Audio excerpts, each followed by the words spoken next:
and welcome to the Fitness and Life podcast, which is brought to you in partnership with Sharp Fit for Life and the Business Body Network, improving the performance and the support for the businesses and personal performance of business owners, entrepreneurs, professionals, consultants, and their teams so they become fitter, happier, and more confident.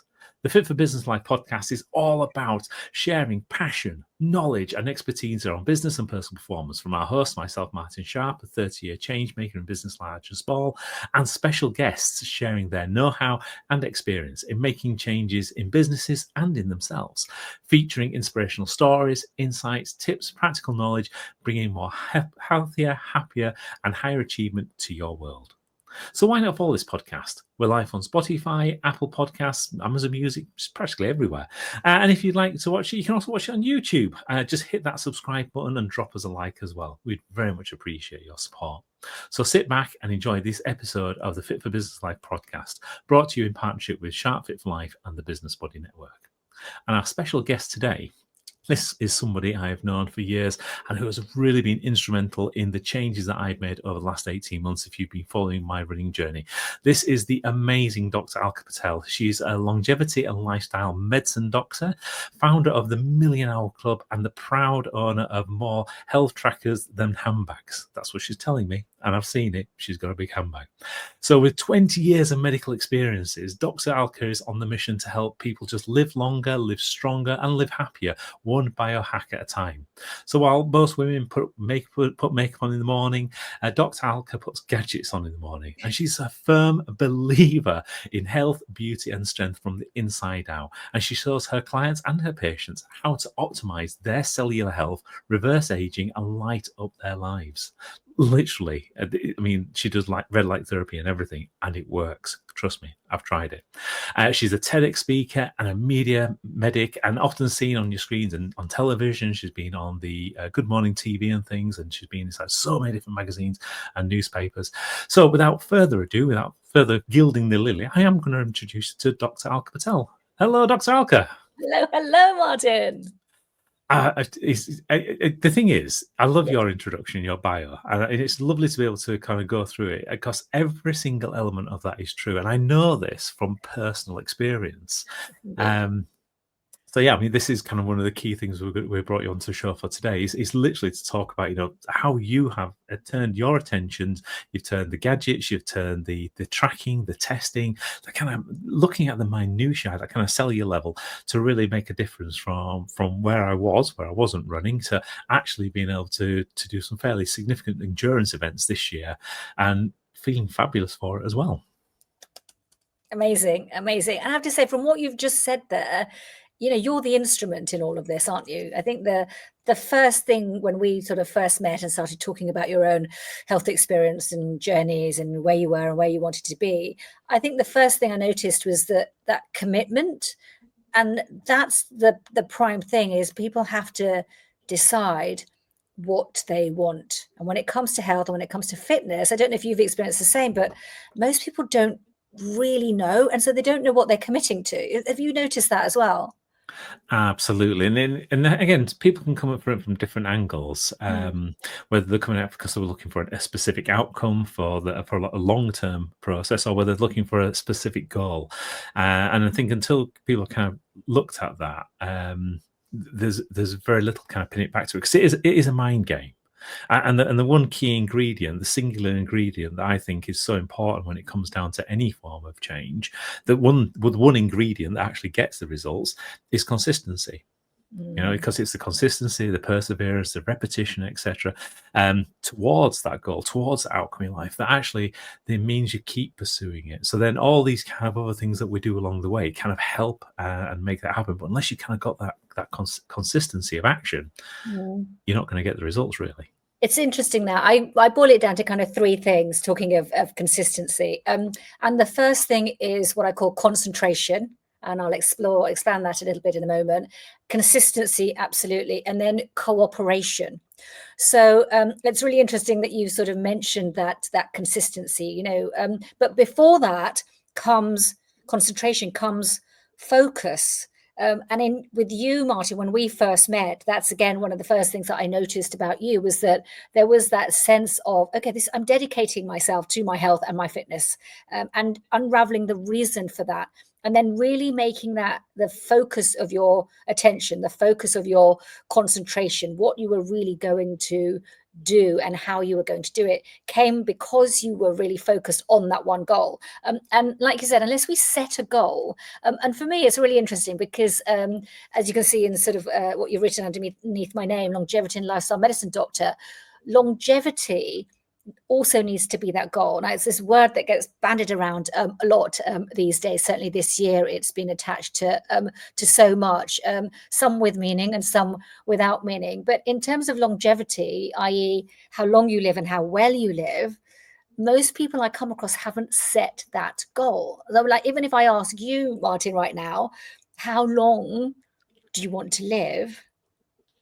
Have you ever thought about it? What's your answer? Oh, you've converted me. I'm a million hour man, me. Million year. What was it? Million Million hour. hour. That was it. Million hour. So 114. That's the kind of target. But I love the way you kind of bring together those two elements, though, with longevity and lifestyle. Yes. Because again, I think medical science has just come on so much in the last few decades that the chance of being able to live longer is probably easier, but actually living well. So again, some people call it the lifespan versus health span kind of conversation, and that to me is really fascinating, because how many people are getting to that final decade, and in some cases, for many people, it's the final decades where actually they can't do what they want, they're feeling dreadful, and actually it's an existence, not a life. Right. And that's the thing that I don't want to have. So I want to be the kind of person who's going to handbrake turn it into the grave. I don't want to be the kind of person who's just kind of, decade after decades of decline. So if I can make 114 years and, the first 110, I'm still doing all the crazy stuff I'm doing, fabulous. That's my goal. So there's a new word here as well, and it's probably worth just getting into some definitions here, because you've mentioned lifespan and health span. So just to sort of qualify what those actually are for listeners today. So lifespan is the length of your life. So here, think quantity. Then health span is how healthy those years are. So here, think quality. And here's a new word. The new word I want you to think about is youth span. What is youth span? Youth span is how energetic and vibrant and vital those years are. Because when it comes to aging and getting older, and what you've mentioned already, Martin, that sort of the predetermined, what we believe is predetermined decline in those final decades, doesn't have to be the case if you focus on your youth span and having more vibrance and energy. Because after all, what are we if not energetic beings, right? And that is what longevity then is. Longevity is all about the actions that you take in order to optimize your lifespan, health span, and youth span.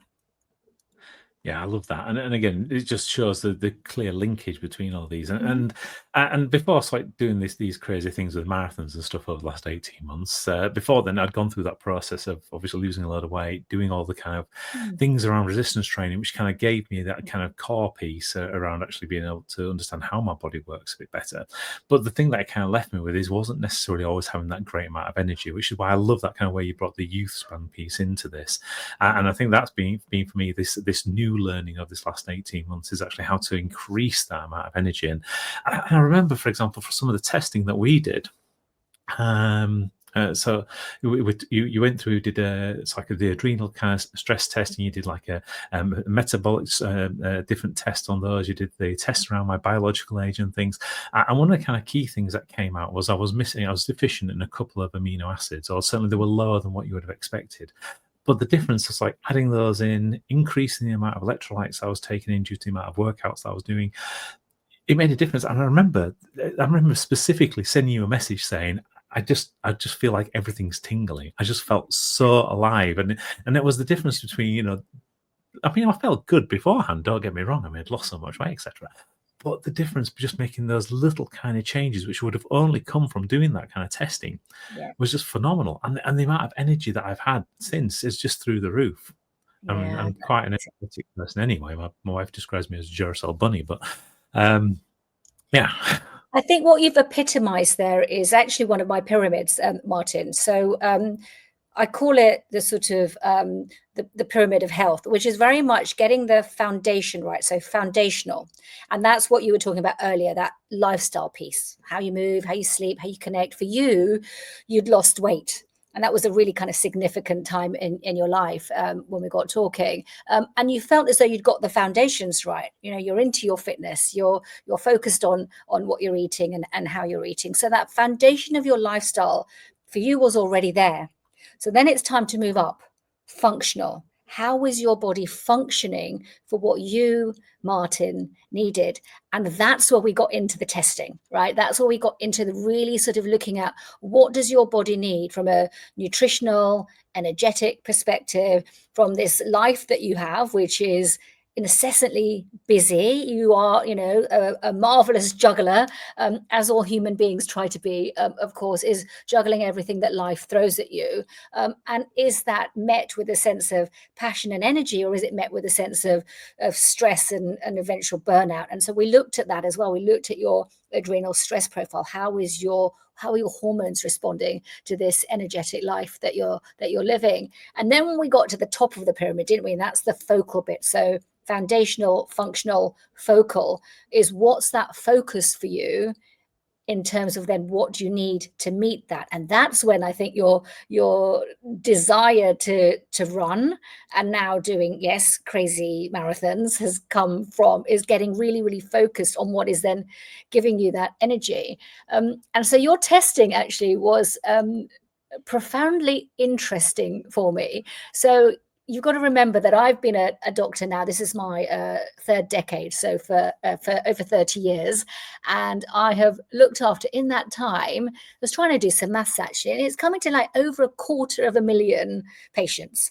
I've guided, supported, I've walked alongside, and I've done a hell of a lot of testing in that time. And your test, Martin, when I looked at your metabolic profile, i.e., how you are making energy, genuinely, I nearly fell off my chair, because there's average, and then there's good, and then there's optimal. And of course, we all want to be optimal. We want to be optimized. We want to have exceptional health. And you were in the green for everything, like literally everything related to your nutrition, you know, the fuel of life that we need to make energy. So I'm talking about things like your vitamins, vitamin A, vitamin C, your B vitamins, all of those were on point. And then we got into the finesse, didn't we? Looking at that real detail. And this is where you picked out the amino acids. So one of the tests that you did look at that whole metabolic profile, including how you're breaking down protein. And of course, for you in the fitness world, this is, you know, hugely important for your goals and needs as well, is how are you breaking down protein into amino acids? Have you got all of them to meet not just your nutrient needs, but also remember, proteins are your building block of life, right? They're going to be making you everything from your hair to your hormones, to your vitamins, etc. So for you, when we sort of started to focus on what was missing and what you need more of, we're talking about the fine detail here. But you found that fine detail made all the difference, right? It was, and obviously, so you described that what I'd done is done the foundations right, so set the kind Yes. of the building blocks, and that's where we got to. And I'm going to let everybody know though how you gave me this nugget of knowledge, because the way you kind of described it on the phone was you went, you said, Martin, I've had your test back. And I had to go send them retested because I've never seen results like this. And I even asked a colleague to consult on these, just to make sure I was interpreting them the right way. And I've got to say, you were almost optimal. And that's how you delivered the news. And, you know, I'm thinking halfway through this, I've got cancer or something. No. So I love the sense of humor that comes to deliver. And I love the way, again, it also pushed you in some respects, because, you know, this wasn't a simple thing of saying, you know, eat more carrots or whatever. This is a case of actually you need the foundations are out of the way, and it's like, okay, actually, where do we take this? So I think when we talked about before, the electrolytes were, you said there was a bit of an imbalance around manganese and magnesium. Yes. So we looked at how we could readdress that. We kind of added a change to the electrolyte profile that I was using, and the other one was around glycine. So Yeah. kind of the deficiency around glycine thing. And again, for anybody who's listening, these are things that I was specifically deficient in. It doesn't mean that you are. So, do not do what I am doing at this Right. stage. Right. If you need to work out exactly what you need. But you're right, the difference was spectacular. It wasn't just small, it was explosive. Yeah. And I think we have to remind everybody it's because you've got the foundations right. You see, what I see a lot of people doing is they want to get to the top of the pyramid. They're asking questions like, should I take NAD, and how often should I have my IV drips, and when should I go under the red light? But you haven't got the basics, that foundation of sleeping right, moving right, eating right. Right. And so for you, because you've had that building the base right, you could really move into that finesse territory very, very quickly. And that's why you notice the difference very, very quickly. And of course, look, when we're looking at your nutrition, like we said, we highlighted magnesium for you. And this is one that comes up quite a lot in the test that I do, is how you use magnesium. It's part of that energy cycle. And for me, it's always about taking a food first approach. Let's have a look in terms of your food. Where are we going to get, in your case, more magnesium? So we're looking at things like, leafy greens, things like chocolate, interestingly, as well, nuts and seeds, some types of beans. But where you feel you've maxed out, where you're like, actually, I'm eating all of this and I feel like I'm doing well. And, my gut's working okay. So I know that I'm absorbing it all. Where do we go next? And that's where supplementation can come in. And I do want people listening to this to sort of, be really mindful that having tests done is then not all about then ending up with a bucket full of supplements to take. That is not what this is all about at all. That is not what longevity and a healthy health span and a long lifespan is about at all. Look at your food, look at your lifestyle, use supplements. It's in the word, supplementation. It's a supplement, right? Use it as that sort of extra add-on. And for you, that's where the sort of magnesium started to come in, the manganese came in. And again, you talked about very specifically about amino acids. Now, I don't usually have to preface this. I don't usually supplement individual amino acids. But this is where individuality, as you described, Martin, is super, super important. And just having someone by your side that can support you with exactly what you need is so useful, because you can have these results and think, oh, I'm deficient in this and this. I go out and grab the supplements, but things work together and things also work opposite each other as well. So you have to be very, very clear and very, very careful. And I think the glycine for you, it's an essential amino acid for you in terms of your needs and your fitness goals. And that was the thing that really made the shift in terms of your energy levels, wasn't it? Yeah, absolutely. And it's an interesting word of warning as well, because one of the things that I have done over the past 5 years, because obviously this is coming off the back of a large change, was to go for regular blood tests, etc., and looking at kind of the panels in there. And one of the tests that came back, actually a couple of tests that came back, showed a low testosterone count. And again, understanding that in context, it wasn't actually a low testosterone count, and that's the other side of what we found. So you can take these things, which are, again, they're taken at a specific point in time. They give you a value for that moment, and that could have been affected by a whole variety of things. It could have been affected by the sleep. It could have been affected by the workouts that I've been doing, whatever. Could be just been the mood of the week I'd been having, to be frank.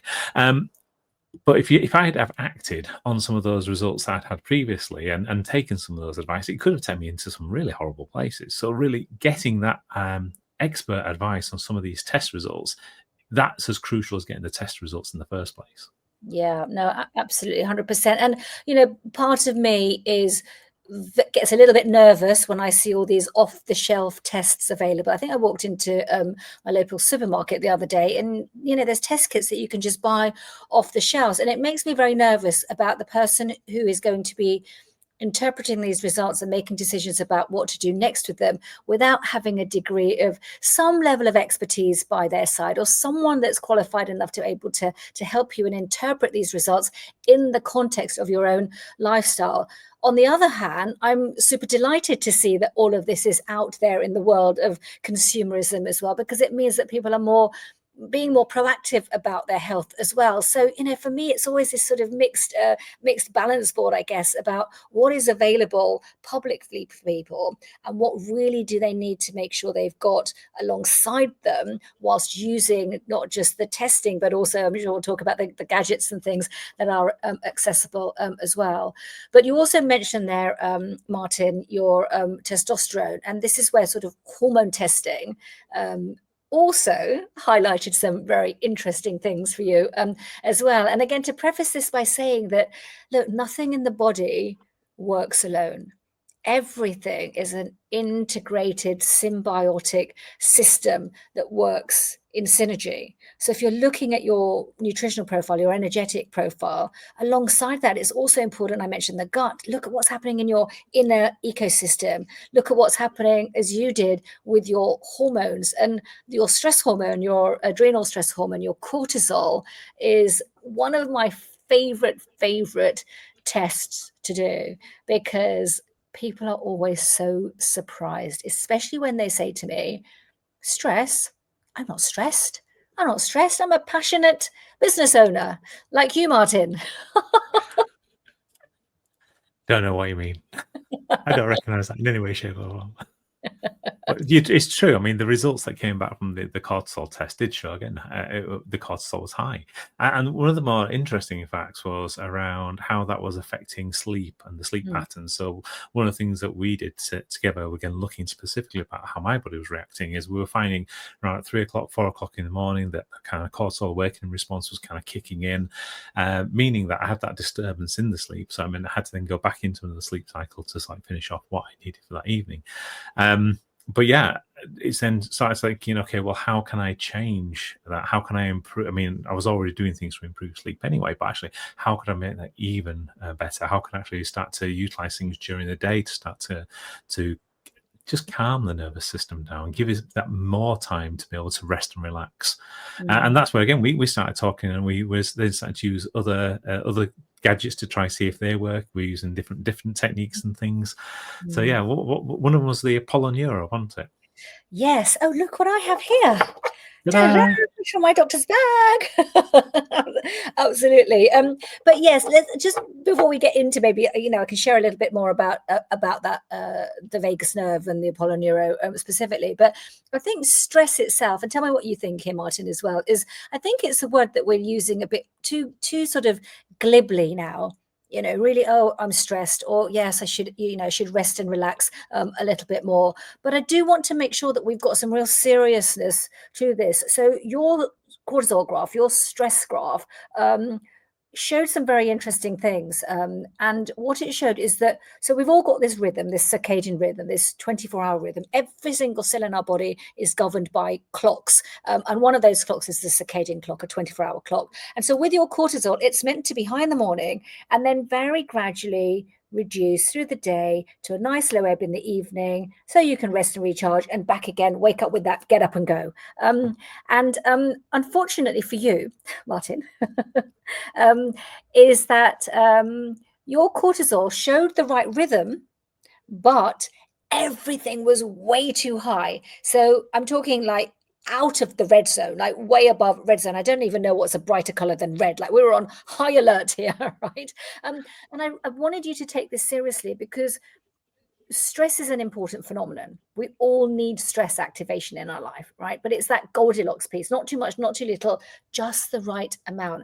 And if your stress is activated, your stress hormone specifically activated for too long, all those diseases that you don't want, that decline that you said right at the beginning, I do not want to decline those decades later on, that is hot on your heels, right? All of you trigger inflammation in your body when your cortisol levels are high, and it's that inflammation that then causes aging, and that is what then causes decline. So this can come way sooner than you want it to if you don't pay attention. And Martin, you paid attention, didn't you? I did. And it's really interesting because we obviously think about the amount that we do to be able to achieve things. And for example, there's the old adage of you need 10,000 hours to become a master of anything, which is always bandied around. But I was actually listening to an interview and then did look at the studies, and they were saying on the interview that actually that wasn't true. And the findings were not necessarily as direct as that. And one of the things they found is some people that did a lot less than 10,000 hours were some of the best in their class, and some people that did more than that were still the best in their class. And this was, the original study was based on 30 violinists that were actually done in a violin school that were one of the best in the world. So they're already top class anyway. And the thing that they did find is there was a correlation between sleep and how people performed. And actually some of those people that actually performed in the lowest number of hours but did master their craft had the most amount of sleep. They were kind of sleeping like 60 hours plus a week. So again, it's interesting now we're starting to see some of these other results coming out. It's not always about what you do, but it's also about how you do it. So you kind of bring that moderation piece in. And more importantly, when you do it as well. So, you know, there's the word biohacking, which is out there in terms of hacking your own biology and taking control of your own biology. But for me, what's even more important is a term that I think I've coined, which is more around biosynchronization, which is synchronizing timing to your biology. And that's the most important thing. So, for example, when you look at your cortisol and it's very high, you know, light has got an important part to play in that rhythm. But you expose yourself to the wrong light at the wrong time, you're going to do more damage. That level's going to go up. But you expose yourself to the right light at the right time. Timing is important. You're going to be able to bring those cortisol levels down as well. So I think, you know, again, information is everywhere. We hear about light therapies, but most people aren't talking about the timing of it because you haven't got anything to map it to, and you can only map it to your own results, which is why, you know, coming back to this personalized testing that you did that gave you the formula that was exactly right for you. And just picking up on what you said about sleep, you know, it is that the base of that pyramid. It is absolutely fundamental. It's a really strong foundation. And there's another study as well that looked particularly at business owners and looking at productivity and sleep, and found that if you sleep for less than 6 hours a night, just for 2 nights, so just if you even think back to your last 2 nights, have they been less than 6 hours? What then happens is that your productivity, i.e. your ability to be efficient and get things done, plummets for the next 6 days. So it's not just that you have a bad next day and aren't so functional the next day. The rest of your week is wiped out. And those are the things I don't think, you know, particularly passionate, busy, stressed, not stressed business owners, they're not thinking about that. They're thinking about, you know, the more I'm awake, the more I'll get done. The more I'm awake, the more I'll get done. Who needs to sleep anyway? But actually, your efficiency is really dampened. Yeah, how many say I'll sleep when I'm dead? That's the other thing. But the thing is, death then comes very close. And just checking on my thing, yes, I've slept more than 6 hours for the last few nights. You're okay. In fact, at the weekend, I managed to find one day where I slept for 8 hours and 45 minutes, according to the thingamabob, the Aura ring. So yes, and again, having access to that kind of level of information so that again you can start to see, because I mean everyone has a bad night every now and again. I mean, I had a bad night the other night. I'm not going to profess to be the best sleeper in the world, so I had a night where the dog decided it wanted to go out, and then I couldn't get back to sleep. And I think that night I had about 5 hours and 12 minutes of sleep or something. And you're right, you wake up in the morning and you don't necessarily feel great, and that does affect your performance throughout the day. You can't wait to go back, get some sleep and things. But it's tracking and understanding it. And the one thing I find really frustrating, though, and I know we had lots of conversations about, is sometimes the gadget will say one thing and you're feeling something different. So, for example, when I had 7 hours and 45 minutes sleep on Monday night, I woke up in the morning, I felt dreadful. I felt like I'd not slept at all. But apparently, according to the ring, it was telling me, no, you've had a great night's sleep. You got loads of extra energy. You got to do this. You had like an hour and 25 minutes of deep sleep that night. All that good old repairs going on. Yeah. So again, these things are great to give you an idea of what's going on. They might help explain certain things, but you've also kind of got to take into account, you know, how you feel as well when you kind of wake up and things. Absolutely. And so I talk a lot about this, and we've had lots of conversations about this, about blending what I call innate intellect with transformative technology. So it's not in isolation. You've got technology. We've got incredible things at our fingertips now, and we would be foolish not to utilize them. But actually, over that is our own intelligence. We have our own intelligence to innately know like you've described, was that a good night's sleep or not? And yes, the tools, the gadgets, they're there as your tool. Exactly that is to sort of help you unravel that in a little bit more detail. Again, to think about, okay, what was tonight like, and what do I want tomorrow night to be like, and what am I actually going to focus on to make that happen? And can I use my data and informatics intelligently, i.e., with my intellect, to then make better decisions? They're not tools to become fully reliant or dependent on. Even me, Martin, like you said, I've got more gadgets than I have got more handbags than I've got makeup or whatever it was I said in the beginning of my bio, which was lovely. And the truth is that even I, go naked and strip naked sometimes in terms of what I wear, gadget wise, not clothes. And so at the moment, yes, wearing my ever faithful Aura ring. I used to have my Apple Watch on all the time. And I've decided I don't want that or need that, because any extra data was just extra noise. And when you've got too much noise, i.e., too much information, you can get lost in data and informatics about you, and then the interpretation becomes much more difficult. So whilst yes, gadgets and tools, and I'm all for them 100%, it's about, again, back to what is that goal and how are you utilizing them, and what information are they giving you that you can then intelligently use as well. Absolutely, and again, I'm still wearing things like the Apple Watch and the ring.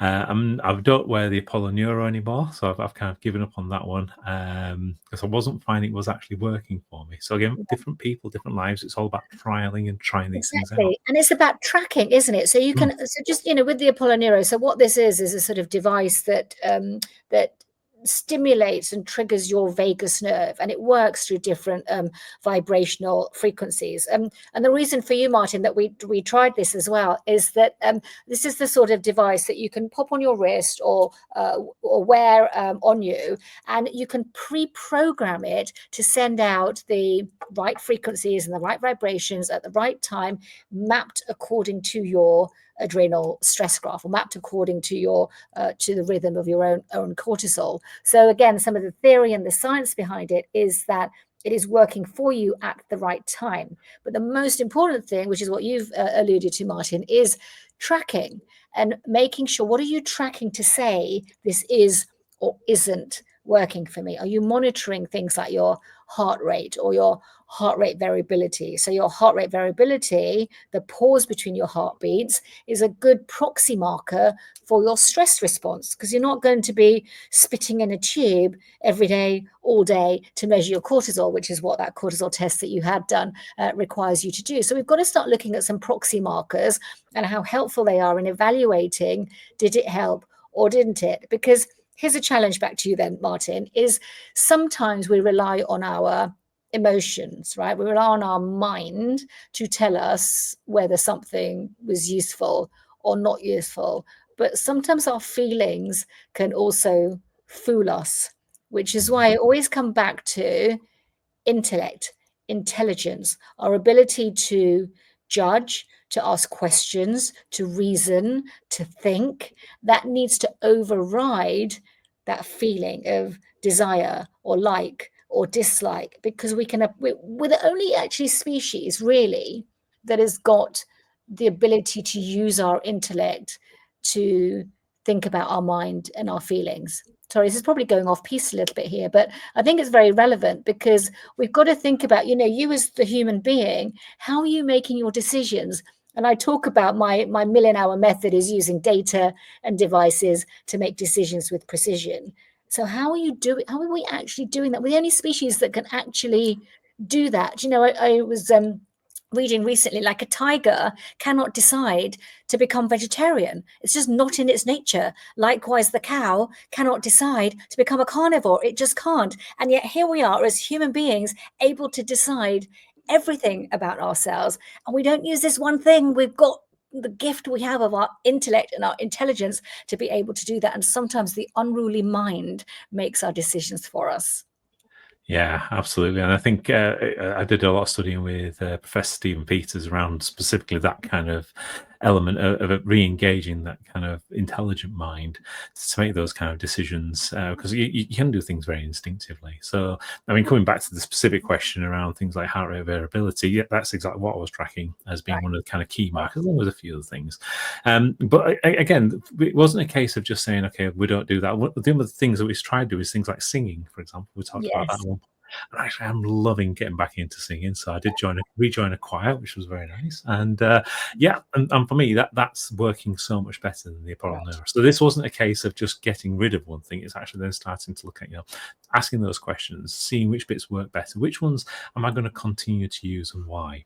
Yeah. And Yeah. if you can I love incorporate into I lifestyle. love that you've just said that, Martin, because again, I think this takes us full circle back to those 3 C's from the beginning, which was the concentration, and the last one that I talked about was cooperation. And you've now come back to singing and actually being part of. I think you're singing with other people, and we need cooperation. We need people around us to cooperate and collaborate with and connect with as well. And we can control our nervous systems in that way as well. And you've just demonstrated that sort of full circle, which is really, really lovely as well. And I have to say, at this point in this conversation, I do want to give you this like huge, big, it's not even a round of applause. It's just incredible, intense compliment and gratitude and any other beautiful word that I can use to describe you and your journey and your ability to just focus and concentrate and really sort of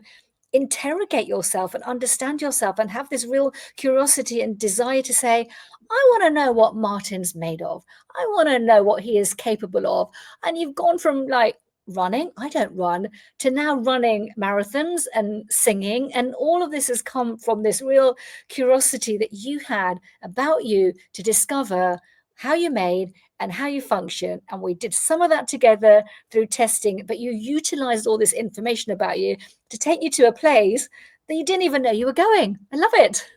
No, definitely. And again, you've been instrumental in that. And I think this is one of the things when I've been bringing like yourself on and Claire and Mike and everybody, it isn't just me doing this by myself. I don't have enough breadth of knowledge. I'm not exposed to all these things. So if it wasn't for having some great people around me, I wouldn't have been able to do as much as I have done. I know that for a fact. And I certainly wouldn't have had the results I've. I mean, don't get me wrong. I have Usain Bolt has got no worries. I'm nowhere near what he's doing in any way, shape, or form.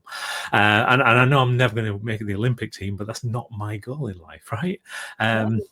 But you're right. I mean, it's kind of, for me, the journey over the last, it's been since 29. Well, realistically, it's been since 2014. I had 5 years in the wilderness where I couldn't get things to work because I wasn't asking the right people the right questions.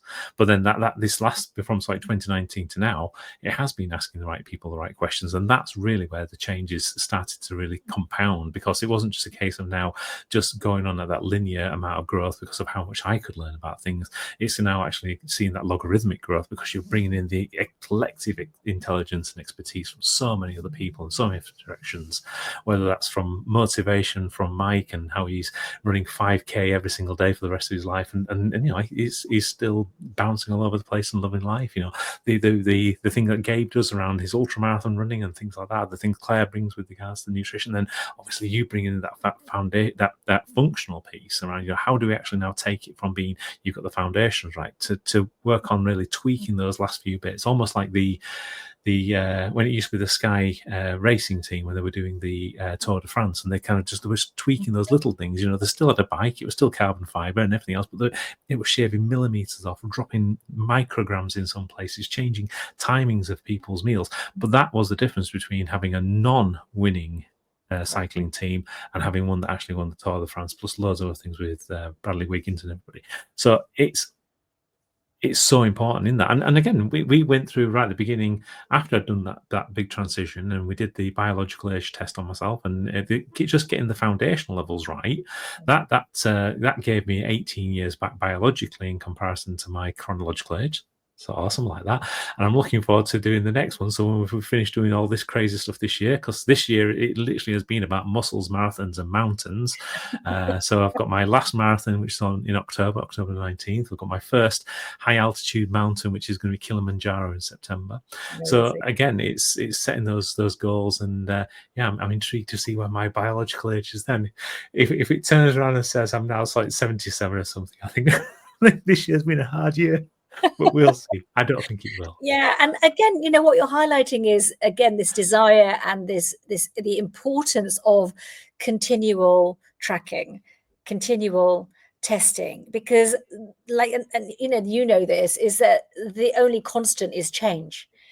And you've got to be able to track that change, because we want it to go in the direction you want it to go in, rather than in the more harmful, less helpful direction. And sometimes you don't know until you keep on measuring and mapping and then micro managing that after that as well. So yes, I'm looking forward to testing your biological age again as well, Martin, because that is one of the most exciting and interesting tests that I do.